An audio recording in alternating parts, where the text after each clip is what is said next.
નમસ્કાર મિત્રો, હું મિત્ર પ્રકાશ કંજરે આ યુટ્યુબ ચેનલમાં તમારું સ્વાગત કરું છું. મિત્રો, ધોરણ 10 નું ચેપ્ટર નંબર કયું છે? 13મું, આંકડાશાસ્ત્ર. તો આંકડાશાસ્ત્ર એટલે કે સ્ટેટિસ્ટિક આપણા જીવનમાં ક્યાં ઉપયોગમાં આવે છે અને કેવી રીતે આપણે આ ચેપ્ટરને શીખવાનું છે એ પણ પ્રયાસ કરીશું મિત્રો. તો ચલો શરૂઆત કરીએ. તો સૌથી પહેલા તમારે ઓબ્ઝર્વેશન કરવાનું છે કે તમારા જીવનમાં આ વસ્તુનો ક્યાં યુઝ થાય છે. જ્યાં આગળ આપણો યુઝ થતો હોય ત્યાં આગળ એને એપ્લાય કરવાનું છે મિત્રો. તો સૌથી પહેલી બાબત છે કે અહીં બે વ્યક્તિ છે, વ્યક્તિ નંબર એ છે અને વ્યક્તિ નંબર બી છે. ઓકે મિત્રો, આટલી ખબર પડી કે હા. હવે આ શું છે? માતા છે અને આ એનો શું છે મિત્રો? છોકરો છે અથવા તો શું કહેવાય? પુત્ર છે. બરાબર, આટલી ખબર પડી કે હા. હવે થોડુંક લોજિક વિચારો અથવા તો ચલો માતા પુત્ર કરતા એક શિક્ષક અને વિદ્યાર્થી લઈ લો. ચલો મિત્રો, આ શું છે? શિક્ષક છે. શું છે મિત્રો? શિક્ષક છે. અને આ પણ શું છે? એક વિદ્યાર્થી છે. શું છે? વિદ્યાર્થી છે. હવે એક પરીક્ષા લે છે અને જે સૌથી વધારે માર્ક મેળવે એને આ ઇનામ આપવાનું છે. ચલો આવું વિચાર્યું મિત્રો? હા. હવે જુઓ, હવે ટેસ્ટ લે છે મિત્રો. શું લે છે? ટેસ્ટ લે છે. તો હવે તમે સ્વાભાવિક કહેશો કોને વધારે માર્ક આવશે? શિક્ષકને વધારે માર્ક આવશે કે વિદ્યાર્થીને વધારે માર્ક આવશે? તો સૌથી પહેલા જુઓ મિત્રો કે સાહેબ તમે એમ તો કહો કે માર્ક કેટલા કેટલા આવે છે. પહેલો પ્રશ્ન થાય છે ને, કેટલા માર્ક આવે છે? હું કહું છું કે કેટલા દિવસ ટેસ્ટ આપે છે? 3 દિવસ અથવા તો 4 દિવસ માની લો. 4 દિવસ શું આપે છે? પરીક્ષા આપે છે. તો બેનને કેટલા એટલે કે શિક્ષકને કેટલા માર્ક મળે છે? પહેલા 50 માર્ક મળે છે, પછી 30 માર્ક, પછી ત્રીજી ટેસ્ટમાં મળે છે 20 માર્ક અને ચોથી ટેસ્ટમાં મળે છે 50 માર્ક. ચલો હવે આ વિદ્યાર્થીને ટેસ્ટ આપે છે તો વિદ્યાર્થીને પહેલા દિવસે કેટલા માર્ક મળે છે? 30 માર્ક મળે છે. બીજા દિવસે 20 માર્ક મળે છે. પછી કેટલા માર્ક મળે છે? 10 માર્ક મળે છે. અને પછી પાછા કેટલા માર્ક મળે છે? 10 માર્ક મળે છે. ચલો હવે તમને એક પ્રશ્ન થાય છે મિત્રો કે સાહેબ કેટલામાંથી મળે છે? લોજિક છે, સિમ્પલ છે. કેટલામાંથી મળે છે? હા, શાંતિ રાખો, શાંતિ રાખો. તો હવે જુઓ મિત્રો, આપણે જોઈશું કે હવે હું તમને એમ કહું કે બેનને 4 દિવસમાં કેટલા માર્ક આવ્યા હશે. સાહેબ યાર કેવી રીતે ખબર પડે 4 દિવસમાં કેટલા માર્ક આવ્યા હશે? આ તો તમે શું કીધું કે એક દિવસની ટેસ્ટમાં 50 આવ્યા છે, આ બીજા દિવસની ટેસ્ટમાં 30 માર્ક આવ્યા છે, ને આર્યાએ શું છે? ત્રીજા દિવસની ટેસ્ટમાં 20 માર્ક આવ્યા છે, અને આર્યએ ચોથા દિવસની ટેસ્ટમાં 50 આવ્યા છે. પરંતુ સાહેબ તમે પ્રશ્ન એ પૂછ્યો, જો મારો પ્રશ્ન શું છે વિદ્યાર્થી મિત્રો એ સાંભળજો કે શિક્ષકને દરરોજ કેટલા માર્ક મળ્યા હશે?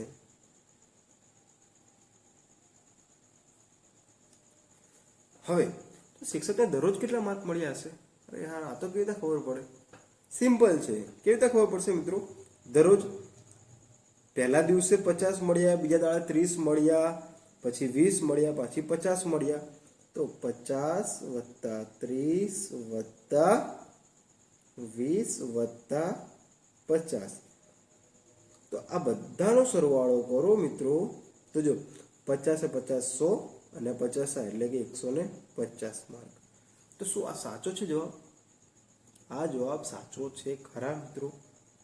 હવે જો, હવે મિત્રો હું તમને શા માટે ગોખાવાનો પ્રયાસ નથી કરતો? કારણ કે તમે મિત્રો 11-12 સાયન્સ અથવા સીએ જેવી ફિલ્ડમાં જશો ત્યારે આ કોન્સેપ્ટ ક્લિયર જેટલા આપણી પાસે હશે મિત્રો, બધા કોન્સેપ્ટનો આપણે યુઝ કરીશું અને આપણે સારું એવું પરફોર્મન્સ આપશું મિત્રો પરીક્ષામાં.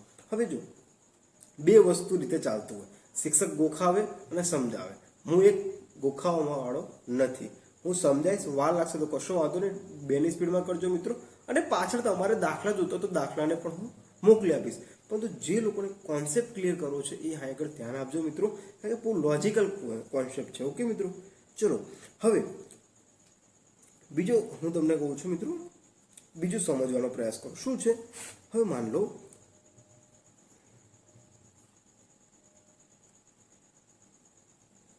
હવે આ શું હતા મિત્રો? દિવસ હતા. શું હતા મિત્રો? દિવસ હતા. ને આ શું? શિક્ષકે મેળવેલા માર્ક હતા અને આ પણ શું? વિદ્યાર્થીએ મેળવેલા માર્ક હતા મિત્રો. બરોબર, ચલો હવે આટલી ખબર પડી. હવે કે બેનને એવરેજ માર્ક કેટલા મળ્યા છે, લગભગ કેટલા માર્ક મળ્યા હશે 4 દિવસમાં, લગભગ કેટલા માર્ક મળ્યા હશે? તો કેટલા હતા? 150 ભાગ્યા 4 કરીશું મિત્રો. હવે જો આપણે નાના છે તો કશો વાંધો નહીં, તો 150 ભાગ્યા 4 કરતો તો 4 તરીના 12, કેટલા વધ્યા? 30, 4 6 24, 4 7 28 માર્ક. કેટલા વધ્યા? 2. મીંડું ઉતારો, પોઈન્ટ મૂકો, 4 5 20. તો જવાબ કેટલો આવ્યો મિત્રો? 37.5. કેટલો જવાબ આવ્યો? 37.5. હવે એ જ રીતે આની શું કરો? એવરેજ કરી લો મિત્રો. એવરેજ એટલે કે લગભગ કેટલા માર્ક મળ્યા છે એ ખબર પડી ગઈ. દરરોજના કે માન લો તમે પ્રશ્ન પૂછ્યો કે બેનને પહેલા દિવસે કેટલા મળ્યા, તમે ડાયરેક્ટ કહેશો કે 50. બીજા દિવસે કેટલા મળ્યા? 30. હવે હું તમને એમ કહું કે બેનને લગભગ કેટલા માર્ક મળ્યા હશે?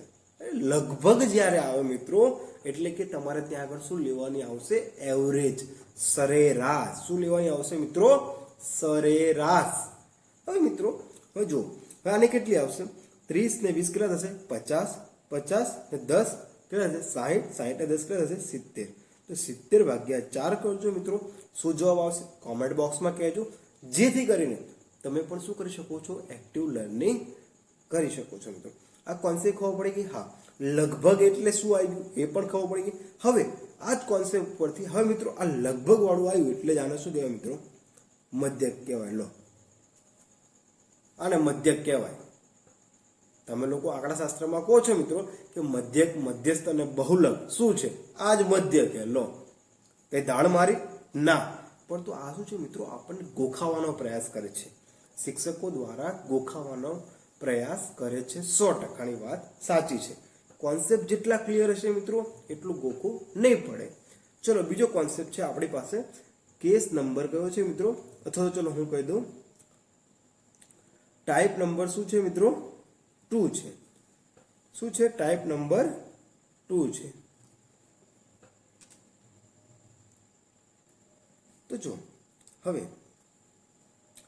એક બહુ મસ્ત વાસ્તુ કહું છું. ચલો, કેસ નંબર કયો છે મિત્રો? બીજો. કેસ નંબર 2 માં શું છે? આપણી પાસે છે બધા લોકો શું છે? કોઈને કોઈ ધંધો કરવા વાળા છે. હા, કોઈને કોઈ ધંધો કરવા વાળા છે તો બધાને લાઇનસર કમાય. ચલો, આ 20 રૂપિયા કમાય છે, આ 30 રૂપિયા કમાય છે, આ 40 રૂપિયા કમાય છે, આ 50 રૂપિયા કમાય છે, આ 60 રૂપિયા કમાય છે, પછી પાછો આ 50 રૂપિયા કમાય છે, આ 40 કમાય છે, આ 30 રૂપિયા કમાય છે અને આ 20 રૂપિયા કમાય છે. આટલી ખબર પડી ગઈ? હા. હવે હું તમને પ્રશ્ન પૂછું કે યાર કેટલો હશે, લગભગ કેટલો હશે? તો તમે શું કરશો મિત્રો? આ બધાની એવરેજ કરશો. શું કરશો મિત્રો? એવરેજ કરશો. એટલે કે આ બધાનો સરવાળો કરશો અને ભાગ્યા જેટલા લોકો હોય એટલાનું કરશો. પરંતુ હવે મિત્રો હવે જુઓ, હવે હું તમને કહું કે આ લોકોને કાઢી નાખો, આ લોકોને કાઢી નાખો, તો વચ્ચે કોણ વધ્યું? એવરેજ કેટલો હશે? લગભગ 60ની આજુબાજુ કમાતા હશે બધા. ઓકે, લગભગ કેટલા કમાતા હશે? 60 રૂપિયાની આજુબાજુ બધા કમાતા હશે. કેવી રીતે આવ્યું? કારણ કે મેં આને શું કર્યા મિત્રો? ધારી લીધા કે ચલો 60 છે તો 60ની આ બાજુ બી હશે 4-5 લોકો છે અને 60ની આ બાજુ પણ 4-5 લોકો છે, તો મતલબ લમસમ એટલે કે લગભગ કેટલા કમાતા હશે? 60 રૂપિયા.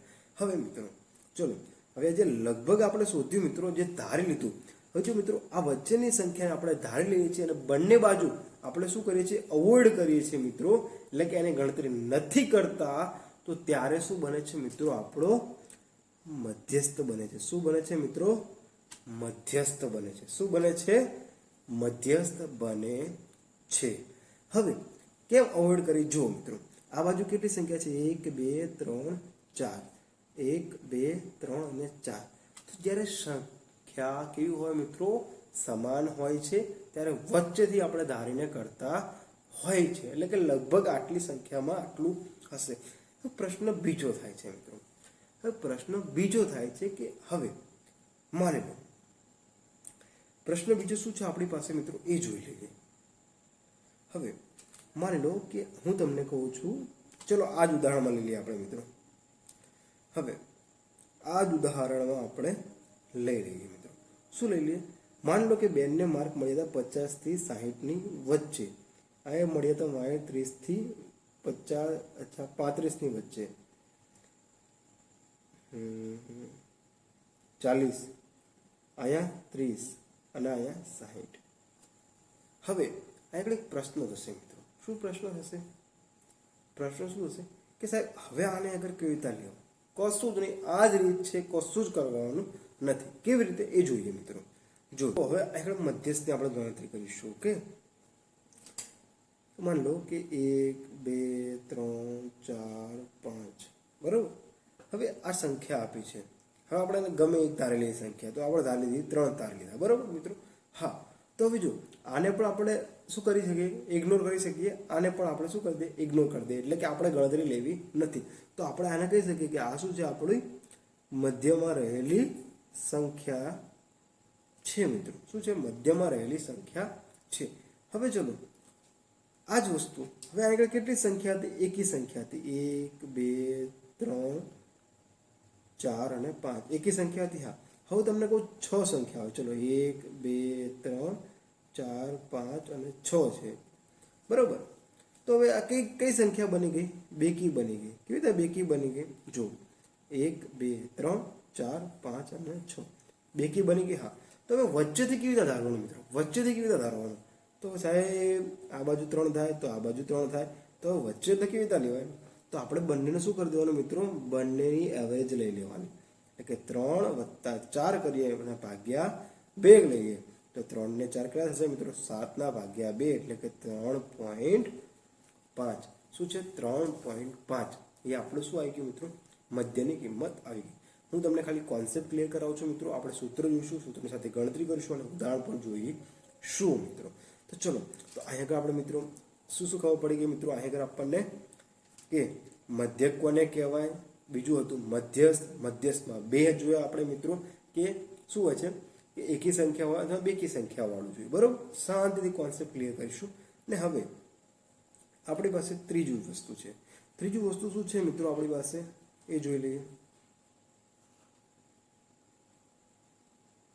તો ત્રીજું વસ્તુ શું છે? બહુલક. શું છે મિત્રો? બહુલક. બહુલકનો ઉપયોગ શું થાય? માની લો કે આ તમારું શું છે? ફેમિલી છે. આ તમારા પપ્પા છે, આ તમારા મમ્મી છે. ઓકે મિત્રો, અને આ પછી શું છો? તમે છો. હવે મિત્રો આ જુઓ તમે બધું, આ બધા લોકો ફેમિલીનો એક ભાગ છે, એટલે કે પરિવારનો એક ભાગ છે. તો હવે તમારે ક્યાંક ફરવા જવાનું છે અને તમારા પપ્પા પૂછે કે સૌથી વધારે કયું સારું સ્થળ છે આપણે ફરવા જઈએ મિત્રો. તો સૌથી વધારે કયું સારું સ્થળ છે મિત્રો? આ કહે છે શું કહે છે? આપણે જઈએ ગોવા. આ પણ શું કહે છે? ગોવા. આ પણ શું કહે છે? ગોવા. પરંતુ આ છોકરો એવું કહે છે મારે જવું છે મુંબઈ. તો પપ્પા કોનું માનશે? પપ્પા માનશે આ ગોવા વાળાનું. બસ આ જ બહુલક છે. શું છે? આ જ બહુલક છે. આપણે ખોટું કાંઈ શીખવાનું નથી મિત્રો. આને જ બહુલક કહેવાય. જે સૌથી વધારે વાર રિપીટ થતું હોય એને જ આપણે શું કહીએ છીએ મિત્રો? બહુલક કહીએ છીએ મિત્રો. તો હવે એક મસ્ત તમને વાત કહું છું મિત્રો. 24/7 તમારે શું કરજો? કોઈ બી તમને ચેપ્ટર દાખલો ના આવડતો તો ફોટો પાડો, વોટ્સઅપ કરી આપો મિત્રો. નીચે તમને લિંક મળી જશે મારી. સાથે સાથે હવે ફોટો શેનો પાડજો? તમે જે ગણતરી કરી હોય એનો ફોટો પાડીને મોકલજો, એટલે મને પણ ખબર પડે કે તમારી ભૂલ ક્યાં થાય છે મિત્રો. તો મળીએ, મધ્યક, મધ્યસ્થ અને બહુલકના દાખલા ગણીશું અને બધું આપણે સ્વાધ્યાયથી લઈને ઉદાહરણની ગણતરી કરીશું. તમામે તમામ ક્લાસ તમને દરરોજ મળતા રહેશે મિત્રો, દરેક વિષયના. તો જોડાઈને રહો આ ચેનલમાં. અને આ ચેનલને એક અભિયાન થકી આ શિક્ષણનો ધંધો બંધ કરવા માટે તમારા જેવા વિદ્યાર્થી મિત્રોનો પણ સપોર્ટ ખૂબ જ જરૂરી છે મિત્રો. જય હિન્દ, જય ભારત.